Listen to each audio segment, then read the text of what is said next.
ನಮಸ್ಕಾರ ರೀ ನಮ್ಮ ಮಂದಿಗೆಲ್ಲ ನಮ್ಮೂರೊಳಗ ಅಯ್ಯಪ್ಪ ಸ್ವಾಮಿಗಳೆಲ್ಲ ಶಬರಿಮಲೆಗೆ ಹೋಗಿ ತಯಾರಾಗಿಬಿಟ್ಟಾರ ನೋಡ್ರಿ. 48 ದಿನ ವ್ರತ ಮಾಡಿ ಎಲ್ಲಾ ಪೂಜೆ ಮಾಡಿ ಮುಗಿಸ್ಕೊಂಡ್ ಕಿಸಿಂದ ಅವ್ರು ಕಂಡಂತ ಕನಸನ್ನ ನನಸು ಮಾಡ್ಕೊಳಕ ಹೋಗಿ ಅಯ್ಯಪ್ಪ ಸ್ವಾಮಿದು ಆಶೀರ್ವಾದ ತಗೊಳಕ ಎಲ್ಲಾರು ರೆಡಿ ಆಗಿರ್ತಾರ. ಪ್ರತಿ ವರ್ಷನೂ ರಾಮೇಶ್ವರ ಗುಡಿ ಒಳಗೆ ಪೂಜೆ ಮಾಡಿ ಇರ್ಮುಡಿ ಕಟ್ಕೊಂಡ್ ಕಿಸಿಂದ ಅಲ್ಲಿದಾನೆ ಪೂಜೆ ಮಾಡ್ಕೊಂಡು ಶಬರಿಮಲೆಗೆ ಹೋಗ್ತಾರ್ರಿ. ಎಲ್ಲಾ ಇರ್ಮುಡಿ ರೆಡಿ ಮಾಡ್ಕೊಂಡ್ ಕಿಸಿಂದ ಪೂಜೆ ಮಾಡ್ಕೊಳಕತ್ತಾರ ನೋಡ್ರಿ. ಎಲ್ಲಾರು ಸೇರ್ ಕಿಸಿಂದ ರಾಮೇಶ್ವರ ಗುಡಿ ಒಳಗ್ ಹೋಗಿ ಅಲ್ಲಿ ಆಶೀರ್ವಾದ ತಗೊಂಡ್ ಕಿಸಿಂದ ಅವ್ರ ಪಯಣ ಮುಂದ್ ನಡೆಸ್ತಾರ.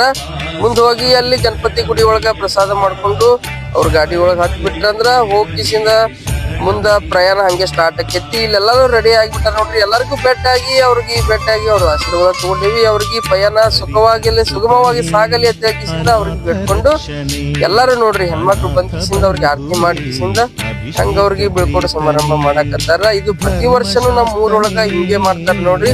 ಇದು ಒಂದ್ ಪದ್ಧತಿ ಅದ್ ನಮ್ ಊರೊಳಗ. ಅದೇ ರೀತಿನೂ ಈ ವರ್ಷನೂ ಹೆಣ್ಮಕ್ಳು ಎಲ್ಲಾರು ಸೇರಿ ಕಿಸಿಂದ ಆರತಿ ಮಾಡಿ ಅವ್ರಿಗೆ ಒಳ್ಳೇದಾಗ್ಲಿ, ಅವ್ರಿಗೆ ಪ್ರಯಾಣ ಸುಖಕರವಾಗ್ಲಿ ಅಂತ ಕಿಸಿಂದ ಎಲ್ಲಾರು ಬೇಡ್ಕೊಂಡು ಈಡ್ಗಾಯಿ ಹೊಡೆದ ಕಿಸಿಂದ ಎಲ್ಲಾರು ಬಂದ್ಬಿಟ್ಟಾರ ನೋಡ್ರಿ. ಅಯ್ಯಪ್ಪ ಸ್ವಾಮಿಗಳು ಅವ್ರಿಗೆಲ್ಲರಿಗೂ ದೇವ್ರು ಒಳ್ಳೇದ್ ಮಾಡ್ಲಿ, ಚಂದಾಗಿ ಹೋಗಿ ಕಿಸಿಂದ ಅವ್ರ ದೇವ್ರದ ಆಶೀರ್ವಾದ ತಗೊಂಡು ಬರ್ಲಿ ಅಂತ ಕಿಸಿಂದ ಬೇಡ್ಕೊಳ್ಳೋನು. ನಮಸ್ಕಾರ ರೀ ನಮ್ಮ ಮಂದಿಗೆಲ್ಲ. ಅನ್ನದಾತನೇ ಅಮಿತ ಶಕ್ತನೇ.